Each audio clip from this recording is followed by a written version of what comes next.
As you heard DeMar say that this series loss was a lot harder than last series loss. What do you think were some of the standout differences between this series and the loss against Brooklyn last They night? were embarrassed. Yeah. Like straight up, they Every were game. embarrassed. Okay. Every game, and especially in those final couple games where you expected there to be more fight. I think especially the way that they went out in game 4, 20, 30-point blowout, that leaves a really bitter taste in your mouth. I think as hard as the block shot at the end of game 7 against Brooklyn was there, you had this team that was on a distinct upward trajectory. That's the difference. And it was just getting over that little hump.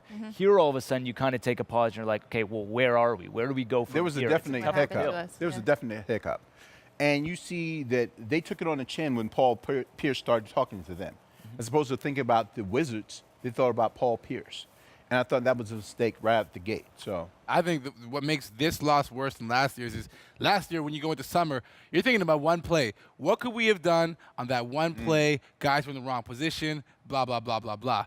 This summer, you're going into this situation like, we were a seed better than this team, and we weren't in any of the games. it didn't even matter, though. Where was the misconnection? Like, what happened, right? So The there's whole so bigger much problem. more you have to take into consideration than just one play. When teams are saying, yeah, we want to position ourselves to play the Raptors, they're not saying that about Milwaukee or Cleveland or Chicago. We want to play the Raptors.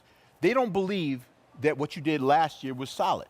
They believe that they can beat you no matter where they're seated. And did. really, to me, the playoffs and seeding doesn't really mean a lot. It doesn't. But, and the Wizards showed that, I guess.